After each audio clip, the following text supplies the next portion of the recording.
Thinking Mike and Sir Justin. Thank you very much for joining us for another episode. That was quite good. Well played, yeah. I'm one your host, Andy Harrison. To my right, as always, Danny Donaldson. Hello. And joining us, very special guest this week, Charlie Barnfather. Hello. Every single week in Film Club, we invite you along to watch a film with us. This week, what have we been watching? Halloween. Halloween. Nice. In the spirit of all things Halloween, we are here to discuss 1978. Yeah, that's John Carpenter's John Halloween. Carpenter's Halloween. So, Charlie. Andy. No, we'll see Right, Charlie. for you. Okay. Charlie, Explain. starts off, give us the brief summary of what Halloween is about.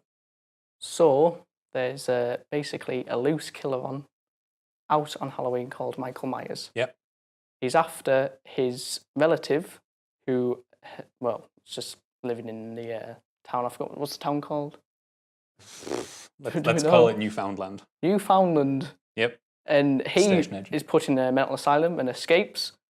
Yep. And now he's loose, and now he's hunting down his relatives. Are they his relatives? You know what? I wasn't sure about that either. I've read it online that he hunts down his relatives, but is that this film? Maybe not. I don't think they are his relatives in this film. No, I think 'cause they're it's- just random people. Ah. Yeah. I think later on, when I they never did knew the correlation between Michael Myers and the people he kills. I It's just- think later on they retcon it, or they do another film where he goes Yeah. after his. There's a his sequel, relatives. obviously, to this one. Alright. But I don't think they are related in this film either. Maybe not. Correct us if we are. If you know, do let us know in the comments below, because I read that online and I couldn't quite figure out if that was the case. So, Charlie, you brought Halloween to the table this week. Yeah. Why did you choose Halloween? Well, I think it's a very interesting one because it's a classic for Halloween, of course, but I do think it has some major problems. Okay. Go on then. That's a really good shout to have a film that everyone loves and to choose it because you actually think it has problems. You're agree. this massive like pedestal this film, and you're Yeah. like, that's a fucking good shout. Cheers, man. Cheers, man. You also make me feel better because Yeah. I didn't like this. Go on. What didn't you like? Well, Because you texted me earlier. Andy texted me earlier going, so Andy, man, like, Charlie's coming on later. And like, I don't want to offend him, but am I allowed to bash this film? I yeah. was like, yeah, of course. Go on. There is some great part. In fact, I've got some notes. Clearly, he's I've quite got a lot pent of up. notes as Oh, well. good man, a good man. Yeah, I don't know. I honestly, I found it boring. Same. There were some great parts to it, but there were some parts that really, really annoyed me. I don't know where to start. I feel bad starting the shit stuff because there are some redeeming factors to this film. Well, do you want to start on the naff stuff and we'll get to the redeeming stuff later Good on? shout. The acting. I wasn't a huge fan of that. Yeah. There's two actors in this. One's like semi-liked, and the other I do really like. And to put it out there, the one I really liked was Michael Myers, who played him. Was fucking like great presence, great screen presence. I loved it. There was other factors about his presence that I didn't like as much, but that's to do with the directing. That's just like placement, camera, and stuff like that. But the way he just imposed himself and the way he just like he went for his victims, it was great. To contrast that, the one I didn't like as much is the main character, who is called Jamie Lee Curtis. Jamie Lee Curtis, her character. One thing, I thought she was far too old to be the age she was. Yeah. She's like Tobey Maguire all again. Yeah, actually, that came to mind when I was watching this. I was like, I remembered when we had a discussion about the first Spider-Man film from Sam Raimi, and you were saying how you hated the fact that they're too old to be in that situation. I was like, he's gonna hate this because they're all clearly too old to be in high school. Mainly her, and then like she's don't get me wrong. I'm not much of her acting. She was great. There were parts where it was annoying me a bit. Like when she can't get in the house towards the end, she's screaming at the kids in there, and I'm just like, I'm not feeling that. I'm not feeling a horror. That just sounds like her squealing at them. Her friend, fuck me, that was annoying. Her friend, So annoying. oh my, She's so days. infuriatingly Like annoying. when she's, what's she? I've got it here. I And do- she goes, what's she say? Oh no, that's it. Jamie Lee Curtis. She goes, the keys. Oh, the keys. I'm like, fuck off. But anyway, the other one, her mate. What was she called? She's Annie.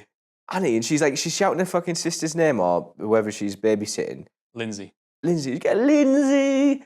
I'm like, fuck off. And then who doesn't have a spare pair of trousers? She spills a bit of butter on herself and strips off. Yeah, you genuinely spit in front of a fucking door with the sister in the room. I was just like, what? I didn't expect to feel relief when somebody died. And I was To be honest, I "Thank actually God thought something that's similar to over." that. No, she annoyed me, and a few of the others, I just didn't think they're like, I didn't connect to them, and I think that was the main thing. I didn't really connect to the characters. Jamie Lee Curtis a bit more. Oh, actually, there's one I haven't actually mentioned in acting who I feel like he was just in the film and he was good, but it was just like he was a wasted character. Donald fucking Pleasance, great actor. Yeah. But where the fuck was he? He was there to introduce the character and shoot him at the end. Where the fuck was he in between? Just disappears He was telling for the whole he film. was telling the skids he was go away, Lyndon or whatever, go away like this. Like fucking hell, like I don't understand that. I don't understand that. I know. He's supposed to be the guy who knows everything about Michael Myers. He's He's supposed there to be at the the guy start, who like at the end, and he has a little humorous bit in he between. understands how his mind works, and then he spends the majority of the film hanging out at the house Yeah. behind a bush. And do you know what pissed me off as well? Just more so on the plot, how he didn't alert the police's presence, and he indirectly led to everyone getting killed. I believe. Yeah, because he tells Dick him move. not to put out Dick move. a call, doesn't he? He Aye. says Yeah. don't let people know. Yeah. Just keep your eyes out for him. It's fucking bollocks. Anyway, so there's that. There's the acting I have a bit of an issue with. And the other was was when he got the knife and the guy wouldn't keep him up. I was like, what the fuck? Also, when Jamie Lee Curtis goes into the room, I think it's Jamie Lee Curtis, he expertly places the bodies to where she like instinctively goes next to the corridor, the body comes out there, and she goes over there, the cupboard suddenly goes open, there's a body there. I was like, that wouldn't really happen. Also, at the end, I was really interested about this. He didn't grab, you know, when he kills everyone else, he grabs them, he suffocates them first, then knifes them. He didn't do that to Jamie Lee Curtis. He went straight for the kill with a knife. I didn't know there was any like. Well, this is reasoning so behind that. actually my biggest complaint is right at the end of this film is Michael Myers gets really stupid. Like he hasn't fumbled killing anybody yet. Yeah. And yet with her, he's like she has no idea he's there. He goes to stab her, he misses. He And misses, cuts he her drops arm. his thing, yeah. And then later on, when she's like, "Oh, thank God, I've killed him, you idiot," when she stabbed him in the neck, and she's slumped down next to the sofa, He lets her walk away. he crawls up, and he goes to stab her and misses again. Like, what is going on? Yeah. This is twice you've been stood behind this woman. She has no idea you're there. I enjoyed Michael and Myers. You missed her. Up until then, I agree. And I thought it was like you So- said, great screen presence. Come on. Charlie, give us some good stuff about Halloween. Good stuff. Yeah. Well, I think the directing is very impressive since it's a film that if it had a different director, it would be shit. Yeah. The whole film would be awful. But John Carpenter managed to get it so it was at least, I'd say, okay. Oh, I agree. Yeah. Because the music's amazing, I think. Just to clarify, he composed it for the film as well, John Yeah. Carpenter. Yeah. Yeah. The music, I think, is actually kind of a standout. Like, you hear it, and I've never seen Halloween before. I've never seen this Halloween before. And as soon as that music starts, I'm like, oh, this is where that music's from. He knows, what's Charlie saying about the directing, he knows where to place that music and how to build up the tension via the music. Also, the use of sound, like when Michael Myers, you can hear his the mask, you know, he's breathing. That breathing's great. Fantastic, Really absolutely effective. fantastic, that. Really good. I thoroughly enjoyed that part. What do you think the way he went about the camera movements? And he's like almost his choreography of the stuff. I really like the thought, especially the opening shot's really interesting when it's just a long shot and it's just the POV. Our problem sometimes the camera's a bit shaky at times because it's got some budget problems because it's only the budget was only $300,000. Fuck off, really? Yeah. It's Bloody hell, I didn't tiny know that. budget. Okay. I take back what I said about some of the acting. I didn't know that. I thought this was like a huge fucking budget film. Like, No, if I remember... right, okay, I'm sorry about that. Then that's genuinely my If bad I- from knocking the acting. No, I think you're still entitled. Like, budget doesn't go hand in hand with performance. Yeah, but it helps. And still to have 300,000, your performances should be still top tier. Yeah, I think at the time this came out, it was the most profitable indie film. What's surpassed that now? Oh, Think tons through? of stuff. Like the biggest one I think right now is 500 Days. Paranormal Activity. Oh, yeah, the actually, first yeah, it's a Paranormal very good Activity. point, I yeah. think, if I remember right, is the highest grossing. But yeah, so on that, oh my god, do I love the opening of this film? That like, I absolutely adore that floaty cam sort of like I love that it's not a clean sweep in. Is that when he's going through the eyes of Michael Myers? It's through the eyes of Michael Yeah, I Myers when enjoyed he's a that. kid, but you don't know he's a kid at first. Yeah. And you're creeping around the outside of the house. You go inside the house. He picks up the knife, and at the moment where he picks up the knife, I was a bit like, this is odd. Like, his arm looks a bit funny, and why does this guy know where the knife is kept? Like, this is a bit odd. But then like that reveal that he's a kid is like, holy shit, that was amazing. Because obviously the first time the sister turns around and she's like, Michael? My head went to, oh, that must be what her boyfriend was called, and she thinks that he's come back in. It's a lovely, lovely intro. It's a lovely way of saying, good. This is what you're in for. And fucking then psycho kid. John Carpenter carries some of that stuff on. The one thing I love about this film is the way he lets shots linger, and the way he lets camera linger, and it just starts to creep you out. You get this feeling that throughout the film, people are being watched in this really, really eerie, creepy, just unsettling way. I think this is one of John Carpenter's amazing qualities about him. So I always compared to him. I should really like this film. I'm a bit pissed off that I didn't like it as much, because he not only wrote, directed, and composed. Not wrote. Did he write this? Oh, I don't know. Basically, he didn't not only composed and directed it, but he also did The Thing as well. You know, everyone loves The Thing. I think it's one of the best horrors. This is about 5 years before The Thing. Makes sense, yeah, because The Thing has probably a massive budget. And with The Thing, you have this amazing ability of feeling like, what's the word? Isolated. This incredible theme of isolation in The Thing. With this film, you have an incredible theme of, like you said, being watched. You know, someone watching you. And I think he's done exceptionally well with that. He did write it along with Deborah Hill. Excellent. Lingering shots that you're on about, it really reminds me of a more recent film, or at least the recent film reminds me of this.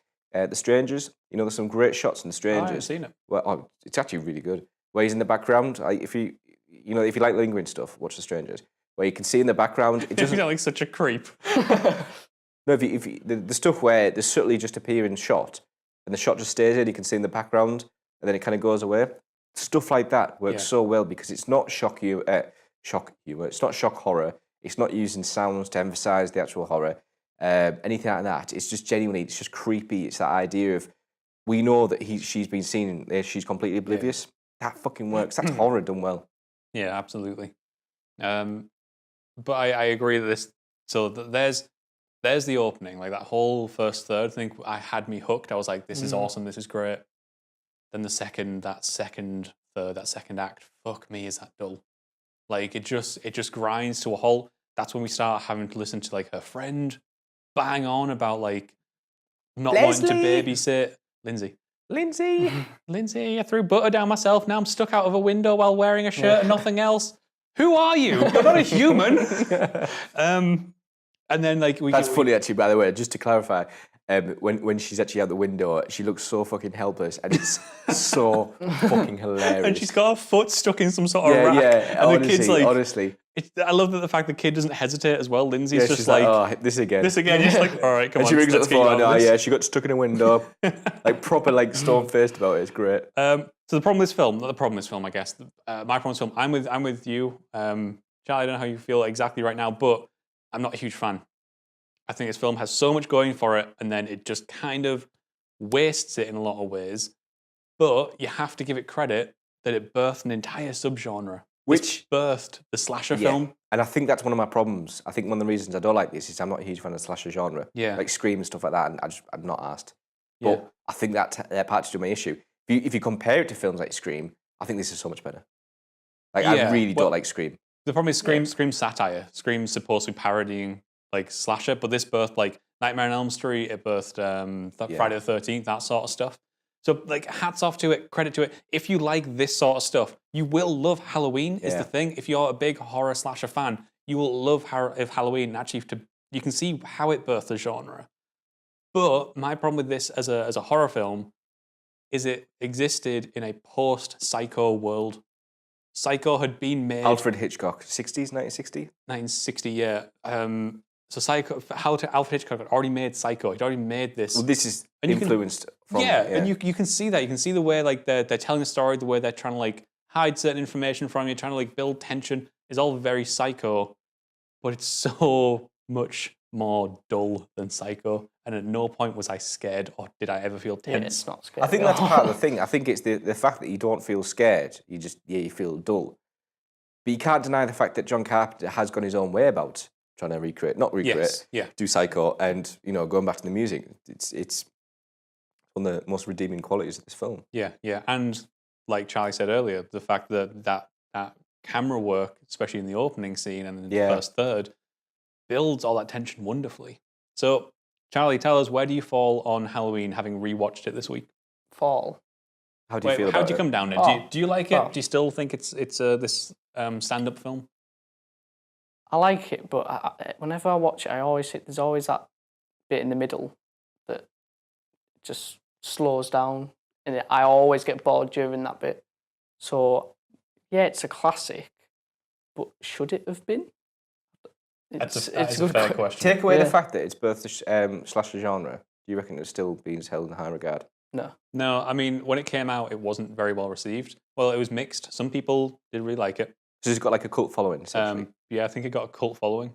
I can think get there's that. something 'Cause I about- love films that have got cult followings, and other people fucking hate it, critics hate it. I've got them. I think there's something about having one, John Carpenter's name attached. Yeah. Two. No, but isn't well? You say that 5 years before the thing. Or you reckon you're on about the fact that it's post the thing, post Carpenter being class, and that's why people review it so much, because it's like John Carpenter later on made great films. Yeah, This I is think his that's early one. why people remember it so much. At the That's a time, he shame, had a yeah. little bit of a name. Remember, this is still called John Carpenter's Halloween. Is it? The opening title credit is Yeah. like John Carpenter's Halloween. Okay. Um, Great I name, by think- the way. Can I just say, John Carpenter is a superb name. Yeah, you're amazing. Like you said, music's awesome. Camera work's awesome. You know what's cool about the music? And I'm sorry to interrupt you again. Right, go on. Me and my mate Alex used to play a game called Warcraft 3, and he used to make these custom games. There was one called Who's the Killer? And essentially, these peasants going around, and you go around the map, and you can all talk to each other. One person's a peasant that you can transform into some sort of sludge monster and kill people. Whenever the killer's near you, because you only know if you're the killer. And if you're not the killer, you know it. You have to find out who it is, like process of elimination. Say, oh, it's red, oh, it's orange. The fucking music from Halloween come near you. So whenever you hear that